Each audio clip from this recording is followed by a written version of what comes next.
बिलावल भुट्टो जरदारी ने कहा है 9 मई और गुज़िश्ता दिनों इस्लामाबाद में जो कुछ हुआ वो सियासत के दायरे में नहीं आता। अपोजिशन का मौक़िफ़ है कि सियासी जमातों के साथ नहीं, अगर बातचीत करनी है तो सिर्फ गैर जमहूरी क़ुव्वतों से करनी है। KP और बलूचिस्तान में दहशतगर्दी की आग लगी है। इनका कहना था कि हर पाकिस्तानी को हक हासिल है कि पुरअमन एहतजाज करे, लेकिन किसी को ये हक ये हासिल नहीं कि फसाद और इंतशार फैलाए। पारा चिनार में पाकिस्तानियों का खून बह रहा था और सूबाई हुकूमत और वज़ीर आला इस वक्त वो वफाक पर चढ़ाई कर रहे थे। PTI को जन्म देने के लिए साजिश के तहत पीपल्स पार्टी को तोड़ा गया।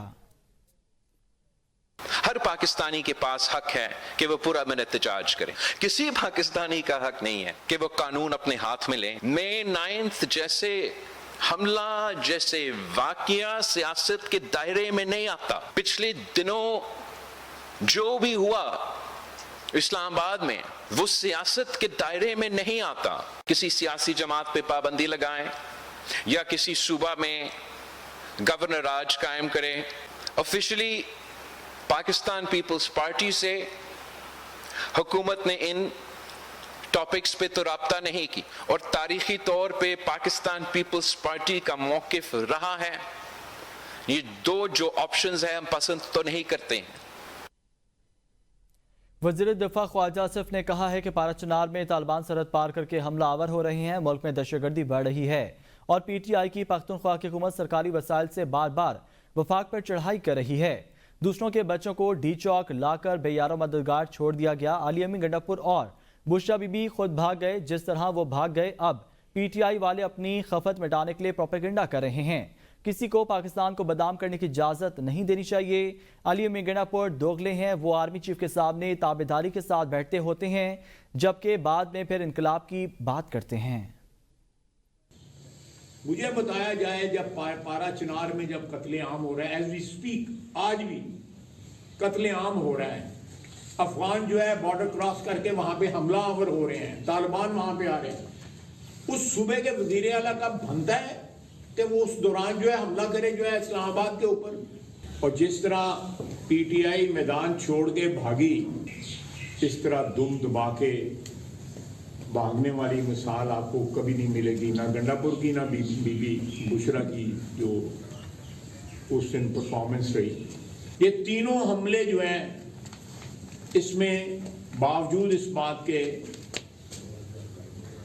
कि पूरे असले से लेस होके, मशीनरी से लेस होके आई जो है वो मालो दौलत से, सरकारी वसाइल से, सरकारी मुलाजमों से लेस होके KP वालों ने हमला किया या KP की हुकूमत ने हमला किया। अगर किसी सूबे में चंद लोग जो है शरपसंदी कर रहे हैं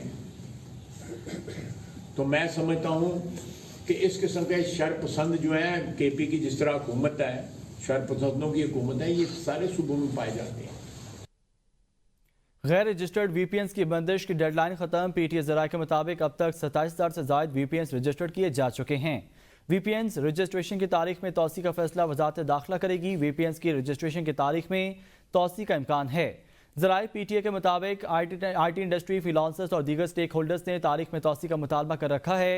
रजिस्टर्ड VPNs के जरिए मुल्क में साइबर सिक्योरिटी को बेहतर बनाया जा सकता है। कौमी सलामती और डाटा प्रोटेक्शन के लिए VPN रजिस्ट्रेशन जरूरी है। PTI ने VPN रजिस्ट्रेशन की डेडलाइन 30 नवंबर मुकर्रर की थी। तारीख में तौसी न होने पर गैर रजिस्टर्ड VPNs के खिलाफ क्रैकडाउन शुरू किया जाएगा। सफरी पाबंदियों के बायस PIA और एविएशन को तकरीबन 4 अरब 50 करोड़ रुपए से ज्यादा का नुकसान हुआ है।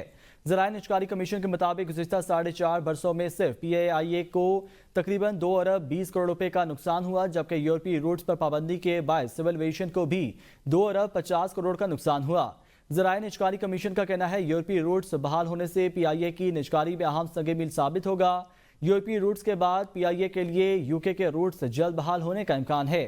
PIA की निजकारी के लिए G2G मुआहदे के तहत फ़रोग़ के लिए बातचीत भी जारी है।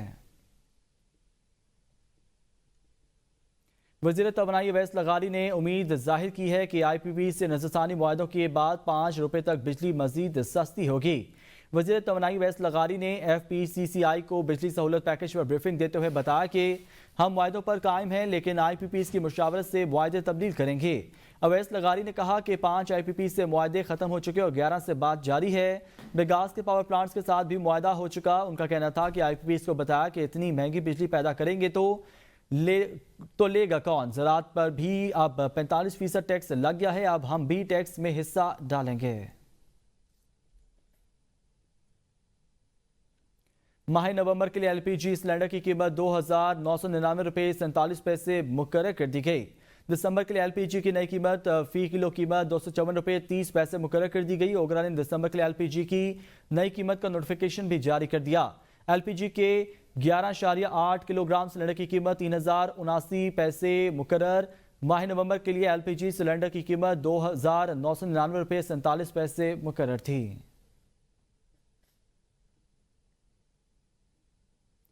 चीन की तरफ वज़ीर आला पंजाब मरीम नवाज के लिए सरकारी दौरे की खसूसी दावत। वज़ीर आला पंजाब आइंदा माह चीन का 8 रोज़े का खसूसी दौरा करेंगी। दौरे के दौरान चीन के नुमाया कायदीन और अहम हुकूमती अहदेदारों से भी मुलाकात करेंगी। वज़ीर आला मरीम नवाज चीन की हुक्मरान जमात की दावत पर चीन का दौरा करने वाली पहली खातून वज़ीर आला होंगी। वज़ीर आला पंजाब मरीम नवाज बीजिंग, शंघाई और ग्वांगडोंग के दौरे करेंगी। वज़ीर आला पंजाब को चीन की तरफ से 8 से 15 दिसंबर तक दौरे की दावत दी गई है।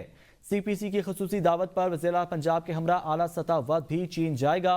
दावतनामे में चीन के हुक्मरान जमात और नून लीग में बाहमी ताउन बढ़ाने की ख्वाहिश का भी इजहार किया गया है।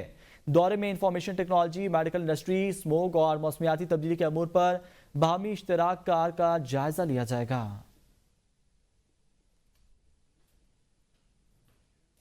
वकील बानी PTI फैसल चौधरी ने कहा है दूसरा दिन है मुसलसल बानी PTI से मुलाकात की कोशिश कर रहे हैं। पंजाब पुलिस अदालती हुक्म पर अमल दरामद नहीं कर रही। जेल इंतजामिया के मुताबिक बानी PTI उनकी तहवील में नहीं, पंजाब पुलिस उनकी सिक्योरिटी की जिम्मेदार है। खदशा है बानी PTI को ज़हनी और जिस्मानी तशद्दुद का निशाना बनाया जा रहा है। हमारे खदशात खत्म करने के लिए बानी PTI से मुलाकात कराई जाए। बैरिस्टर गौहर ने आए तो उनकी मुलाकात नहीं कराई गई।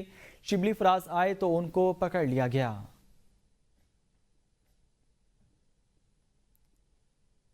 सरबराह JUI मौलाना फजल रहमान ने कहा है कि कुछ हालात में आइन में गवर्नर राज की गुंजाइश मौजूद है। KP में कोई हुकूमत नहीं है। मौलाना फजल रहमान ने कहा है कि किसी सियासी पार्टी पर पाबंदी के हक में नहीं, उस हुकूमत का एक दिन चलने का कोई जवाब मौजूद नहीं। क्या पाकिस्तान के फैसले अब डोनाल्ड ट्रंप करेगा? इस्लामाबाद में जो कुछ हुआ वो अच्छा नहीं हुआ। किसी सूबे को मरकज के साथ लड़ाने के हक में भी नहीं। 27वीं आईनी तरमीम के हवाले से कोई इतलात नहीं है। Chairman people's party Bilawal Bhutto ने कहा है मुल्क को माशी बुरानों से निकालने के लिए और महंगाई का मुकाबला करने के लिए अपना वोट मुस्लिम लीग नून को दिया और खुद उनकी काबीना का हिस्सा नहीं बने, ताकि उनको पाकिस्तान के मसाइल का मुकाबला करने के लिए पूरा मौका मिले। हुकूमत के चंद मुआशी पॉलिसीज पर सख्त एतराज़ात हैं। हम इन माशी पॉइंट्स पर जल्द बातचीत करेंगे। समझते हैं हुकूमत की पॉलिसीज के नतीजे में किसान का माशी कत्ल होगा। मैं समझता हूं कि हमने जब हुकूमत के साथ दिया तो इसी उम्मीद के साथ कि हुकूमत को हम वो स्पेस देंगे, वो मौका देंगे, वो जगह देंगे कि वो परफॉर्म कर सके, पाकिस्तान में वो इकोनॉमिक परफॉर्मेंस लेकर आ सके जिससे पाकिस्तान के अवाम को फ़ायदा हो, जिससे महंगाई में कमी हो, जिसमें गुर्बत में कमी हो, जिसमें बेरोज़गारी की कमी हो। मगर हुकूमत की जो मुआशी पॉलिसीज़ है उसमें 2-3 ऐसे एरियाज़ हैं जिसमें पाकिस्तान पीपल्स पार्टी की सख्त एतराज़ात है, इख्तलाफात है। हमारा नुक्ते नज़र हुकूमत के नुक्ते नज़र से अलग है और हमारा ये इंशाअल्लाह ताला जब भी हमारी कमेटीज़ की बातचीत होगी तो हम ज़रूर इन मुआशी पॉइंट्स पे भी बात करेंगे। PTI रहनुमा शाह महमूद कुरैशी का कहना है कि खैबर पख्तूनख्वा में गवर्नर राज लगाना सूबे में नफरत फैलाने के मुतादिफ होगा। तहरीक इंसाफ को क्रश करना मुल्की सियासत के लिए ठीक नहीं। मीडिया से गैर रस्मी गुफ्तगू में कहा कि सियासी जमातों को सोचना होगा, तहरीक इंसाफ पर पाबंदी एक बहुत बड़ी गलती होगी। तहरीक लबैक और अवामी तहरीक पर पाबंदी लगाकर क्या हासिल कर लिया?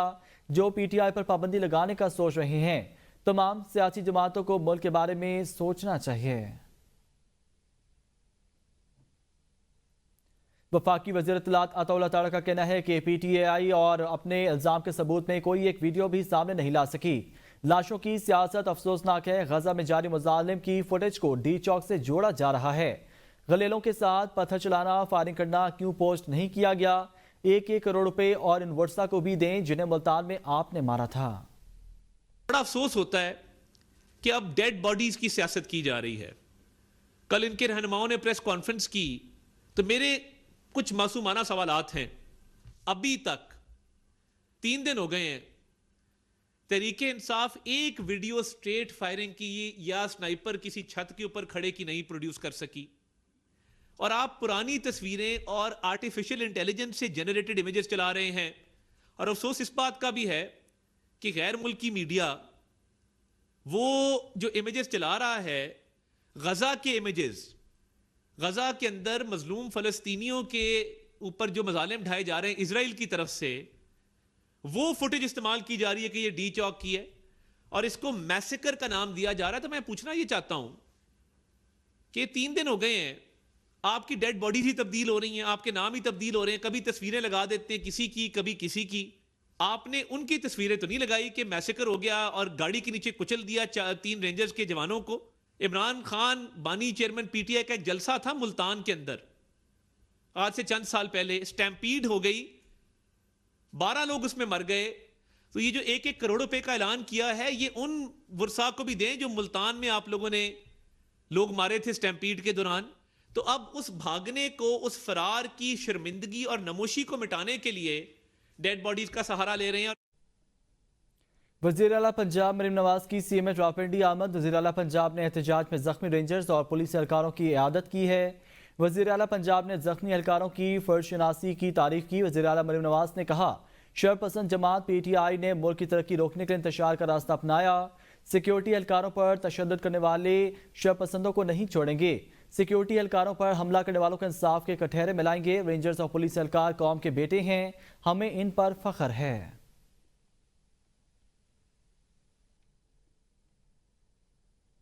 वज़ीर आला खैबर पख्तूनख्वा अली अमीन गंडापुर और बुशरा बीबी के खिलाफ एक और मुकदमा दर्ज कर लिया गया। मुकदमा SHO थाना सेक्रेटेरिएट की मुद्दत में दर्ज किया गया।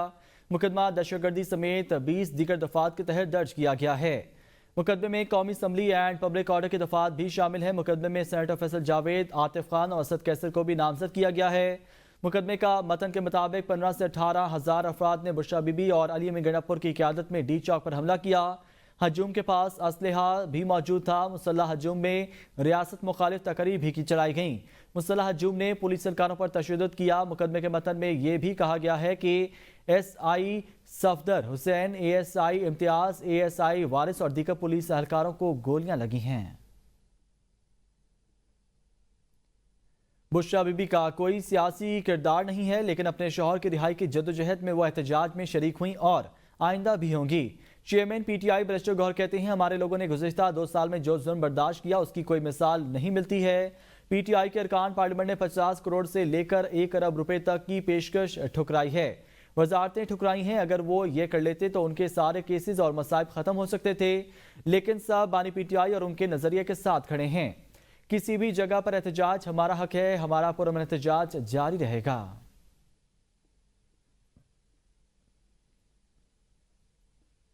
बुशरा बीबी ने वफा निभाई और बानी PTI के हुक्म की तामील में डी चौक गईं। मिशाल यूसुफजई कहती हैं, 24 नवंबर को रात के 12 बजे बैरिस्टर गौहर को बानी PTI से मुलाकात के लिए भेजा गया कि आवाम के लिए 20 सेकंड की वीडियो बनाएं और लाए अमल तब्दील करें।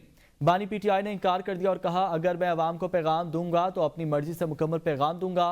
मैंने मुकम्मल लाए अमल बुशरा बीबी को दिया हुआ है और वही पार्टी और आवाम को बताएंगे।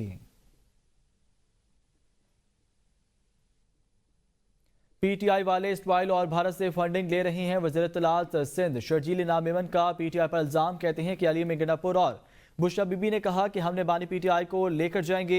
अली अमीन और बुशरा बीबी सबसे पहले भागे। अली अमीन गंडापुर की तकरीर बहुत खतरनाक है। बुशरा बीबी और गंडापुर साहब ने कि हम यहाँ पे कंटेनर पे बैठे हैं, हम इमरान खान को लेकर वापस जाएंगे, उससे पहले नहीं जाएंगे। और बुशरा बीबी ने कहा कि आप सब चले भी जाएं, मैं आखिरी अकेली होंगी कि मैं वहाँ खड़ी रहूंगी। और क्या हुआ? सबसे पहली खातून थी वो जो वहाँ से भागी, सबसे पहली खातून। और वो चीफ मिनिस्टर साहब जो कि बड़ी बड़ी बातें और लंबी लंबी वो कहते हैं कि वो हमारे पास वो सियासत में, मैं सियासी उसको कहूँगा कि चल नाम भी नहीं देते किसी को, लेकिन जितनी भड़की देने वाला आदमी वो कहाँ गया? सबसे पहले वो भागा। ओ भाई, तुम उस आवाम के साथ तो खड़े तो होते। एक एक जान कीमती है, हर इंसान की जान कीमती है, चाहे वो किसी पॉलिटिकल पार्टी का वर्कर हो या कोई भी जो है शख्स हो। जिला कुरुम में गुज़िश्ता 10 दिन से अफ्रीकैन में झड़पों का सिलसिला जारी है। ताज़ा लड़ाई झड़पों में मजीद 2 अफराद जाँ भाग जबकि मुतअद्दिद जख्मी हो गए हैं। जख्मियों को मकामी अस्पताल मुंतकिल कर दिया गया। कबाली जिला कुरुम में पिछले 10 दिन से 2 कबाइल में झड़पों का सिलसिला जारी है। सूबाई हुकूमत ने अफ्रीकैन के दरमियान मसालिहत के लिए अपनी कोशिशें शुरू कर रखी हैं। मेन जजली रोड पर भी पाराचनार के लिए हर किस्म की ट्रैफिक के लिए बंद है। डिस्ट्रिक्ट में मामूलाती जिंदगी मफलूज है और इंटरनेट सर्विस भी मुअत्तल है। Chairman people's party Bilawal Bhutto Zardari ने कहा है दहशतगर्दी का मुकाबला करने के लिए नेशनल एक्शन प्लान 2 लाना पड़ेगा। किसी सूबे में गवर्नर राज और जमात पर पाबंदी के हामी नहीं हैं। मुल्क में मौजूद सियासी मसाइल के खात्मे का हल सियासी जमातों के पास है। तमाम इदारे अपने दायरे में रहकर काम करें। हमें बातचीत या लाठी से सियासी इस्तेहकाम को कायम करना होगा। जमहूरियत में बातचीत ही बेहतरीन हल है। में नजर आ रहा है कि इस इशू के साथ भी अफसोस के साथ सियासत किया जा रहा है और उसका फायदा ये दहशतगर्द तंजीमें और ये इंतहा पसंद ले रहे हैं। तो इस वक्त मेरा पाराचनार में हो रहा है। कितने दिनों से पाकिस्तान के शहरियों के खून उस इलाके में बह रहा है। बहुत अलार्मिंग इमरजेंसी क्राइसिस सिचुएशन पैदा हो रहा है। Writ of the state collapse होता जा रहा है और जिसका सबसे पहला जिम्मेदारी है वो सूबाई हुकूमत और उनका चीफ मिनिस्टर है। इसके बजाय कि वो उन दहशतगर्दों का या वो लॉ एंड ऑर्डर सिचुएशन का, उस क्राइसिस का, उस इमरजेंसी को एड्रेस करे, वो अपना ही वफाक पे हमला आवर था। वजीर आला KP अली गंडापुर ने पाराचनार वाक़े के हवाले से कोहाट का दौरा किया। कुरुम के मामले पर कायम ग्रैंड जरगे में शिरकत की। उन्होंने कानून नाफिज करने वाले इदारों को हिदायत दी कि अमन खराब करने वालों के साथ दहशतगर्दों वाला सलूक किया जाए। दौरे के दौरान उन्होंने हुकूमती जरगे के हमरा अहम मुलाकातें की और मसले के मुस्तकिल हल के लिए मुख्तलिफ पहलुओं पर गौर किया। जरगे से खिताब करते हुए वज़ीर आला KP ने कहा कि सूबाई हुकूमत की दरख्वास्त पर फौज इलाके में अमन के लिए तैनात है। फौज, पुलिस और इंतजामिया मिलकर इलाके में पायदार अमन के लिए भरपूर कोशिशें कर रहे हैं। इलाके में कायम तमाम मोर्चे बिला तफरी ख़त्म किए जाएँ। उनका कहना था कि वफाकी और सूबाई हुकूमतों के दरमियान सियासी इख्तलाफात अपनी जगह, इलाके में अमन के लिए वफाकी हुकूमत FC के प्लाटून फराहम करे। ग्रैंड जरगा मुकम्मल अमन के क़याम तक इलाके में रहे। इलाके में लोगों के पास मौजूद भारी असलहा जमा किए जाएँ जबकि सरहदी इलाके के लोगों के पास मौजूद असलहा भी अमानतन जमा किए जाएँ। गवर्नर KP फैसल करीम कुंडी ने कहा है 5 दिसंबर को होने वाले APC सूबाई हुकूमत को शिरकत की दावत दी है। अपने सूबे में आग लगी हुई है मगर PTI इस्लामाबाद में आग लगाने लगी है। PTI ने चीफ जस्टिस की हलबर्दारी में हिस्सा लिया जबकि अब नहीं, उन्हें अदलिया पर एतमाद नहीं है। PTI के एहतजाज के हवाले से गवर्नर KP फैसल करीम कुंडी ने कहा कि डिफेक्टिव वज़ीर आला लाइट बुझाकर वहां से भाग गए। गवर्नर KP फैसल करीम कुंडी ने कहा कि पेशावर में JUI के मरकज पहुंचे और उन्हें आल पार्टीज कॉन्फ्रेंस में शिरकत की दावत दी है। जहां बैठा हूं वो फूलों की सेज नहीं कांटों का हार है। वज़ीर आला बलूचिस्तान सरफराज बुगटी का खिताब। कहा बंदूक के जोर पर कोई हम पर अपना नजरिया मुसल्लत नहीं कर सकता। अवाम ताकत का सरचश्मा है, उनकी खिदमत करते रहेंगे। बलूचिस्तान में अवाम को रोजगार के मौके फराहम करेंगे। अवाम को बलूचिस्तान में फर्क नजर आएगा। बलूचिस्तान में तालीमी निज़ाम को मजबूत करने के लिए इक़दाम करेंगे। वज़ीर आला सरफराज बुगटी ने 1 माह में बलूचिस्तान के लिए एयर एम्बुलेंस का इफ्तिताह करने का ऐलान कर दिया। ये कोई फूलों का सेज नहीं है, ये कांटों का हार है जिस पे मैं बैठा हूँ। मैंने तहैया कर लिया है कि मैं बलूचिस्तान के लोगों की खिदमत करूँगा। अवाम ताकत का सरचश्मा है। हम इंशाल्लाह रोज़गार के मौके मुहैया करेंगे। हम हेल्थ रिफॉर्म्स लेकर आएंगे, हम एजुकेशन में रिफॉर्म्स लेकर आएंगे। हर ज़िले में 100-100, 200 स्कूल बंद पड़े हुए हैं। दहशतगर्दी का मुकाबला हमेशा पाकिस्तान पीपल्स पार्टी ने दहशतगर्दों से आंखें मिला के किया है। उन दहशतगर्दों का मुकाबला जो है वो हम इंशाल्लाह करते रहेंगे। बंदूक की जोर पे कोई नजरिया बलूचिस्तान में अपना मुसल्लत नहीं कर सकता। मुल्क की मईशत का हजम $1 ट्रिलियन तक पहुंचाने के लिए फ्रेमवर्क तैयार। 5 प्लान के तहत export, technology, climate change, energy और इंफ्रास्ट्रक्चर पर काम किया जाएगा। वज़ीर आज़म शहबाज शरीफ मंसूबे का ऐलान करेंगे। हुकूमत ने मुल्क की मईशत का हजम $1 ट्रिलियन तक पहुंचाने के लिए फ्रेमवर्क तैयार कर लिया है। फ्रेमवर्क के तहत 5S प्लान के तहत export, technology, climate change, energy और इंफ्रास्ट्रक्चर पर काम किया जाएगा। वज़ीर आज़म शहबाज शरीफ मंसूबे का ऐलान करेंगे। ज़राए वज़ारत मनसूबाबंदी के मुताबिक 2047 तक पाकिस्तान की मईशत को दुनिया की सफ़े अव्वल की इकनॉमी बनाया जाएगा। 2024 से 2029 तक का फ्रेमवर्क मईशत को ठोस बुनियाद फराहम करेगा। 5S प्लान के तहत एक्सपोर्ट बढ़ाकर ग्रोथ हासिल की जाएगी। FBI की कार्रवाई, टैक्स फ्रॉड के मुकदमे में first women bank imperial court branch Karachi के मैनेजर को गिरफ्तार कर लिया गया। मुलजिम ने रिक्शा ड्राइवर के नाम पर जाली कंपनी अकाउंट खोलकर 4 अरब 80 करोड़ रुपए मंगवाए थे। FBI जराये के मुताबिक मुलजिम ने रिक्शा ड्राइवर से चेक बुक साइन करवा के पैसे बेनिफिशियल ओनर तक पहुंचाए। मुलजिम ने सरकारी खजाने को अरबों रुपए का नुकसान पहुंचाया। मुलजिम के मोबाइल फोन से मजीद जाली कंपनियों के बैंक अकाउंट सामने आए हैं। FBI को जाली सेल्स टैक्स इनवॉइसेस की शिकायत मौसूल हुई थी। FBI ने निजी कंपनी के खिलाफ टैक्स फ्रॉड का मुकदमा दर्ज किया था। टैक्स फ्रॉड के इस मुकदमे में पहले भी मुतअद्दिद गिरफ्तारियां की जा चुकी हैं। पाकिस्तान पीपल्स पार्टी का पैगाम इत्तेहाद और इत्तफाक है। यौम तासीस के मौके पर साबिक स्पीकर कौमी असम्बली राजा परवेज अशरफ का कहना था कि जुल्फिकार भुट्टो ने जब पीपल्स पार्टी की बुनियाद डाली तो उस वक्त आमरीत थी। 10 करोड़ लोगों में से 80,000 लोगों को वोट डालने का हक था। आपके पास तो वोट की ताकत नहीं थी। जुल्फिकार अली भुट्टो ने हर शहरी को वोट डालने का हक दिया। पाकिस्तान पीपल्स पार्टी के कायद जब उन्होंने इस पार्टी की बुनियाद रखी तो मुल्क में आमरीत, आप लोगों को वोट का हक नहीं था। जो मैं आज आपको बात बताने जा रहा हूँ, गौर से सुने। उस वक्त पाकिस्तान की आबादी थी 10 करोड़। मशरकी पाकिस्तान और मगरबी पाकिस्तान दोनों की मिलकर आबादी जो थी वो कितनी थी? 10 करोड़। वोट देने का हक कितने बंदों को था? 80,000। 40,000 मगरबी पाकिस्तान और 40,000 मशरकी पाकिस्तान। तो लिहाजा 9 करोड़ 99 लाख 20,000 लोगों को कोई पूछता नहीं था। सिंध के वज़ीर इत्तलात शर्जील इनाम मेमन ने कहा है कि पीपल्स पार्टी वाहिद जमात है जिसने मुल्क के लिए बहुत कुछ किया है। शर्जील मेमन ने कहा कि शहीद जुल्फिकार अली भुट्टो ने मुल्क को आइन एटमी कुव्वत बनाया। पीपल्स पार्टी के क़याम का मकसद गरीब पिसे हुए अवाम को मजबूत करना है। शहीद जुल्फिकार अली भुट्टो ने किसानों मजदूरों के लिए पॉलिसी दी है। पार्लियामान को बाख्तियार बनाने के लिए सदर ने अपने इख्तियारात दिए। पीपल्स पार्टी के क़याम का मकसद मुल्क में जमहूरियत को मजबूत करना है। पीपल्स पार्टी वाहिद जमात है जिसने मुल्क के लिए बहुत कुछ किया है। न्यूज़ स्टूडियो से फिलहाल इतना ही। देखते रहिए ABN न्यूज़, क्योंकि ABN है कौम की सोच।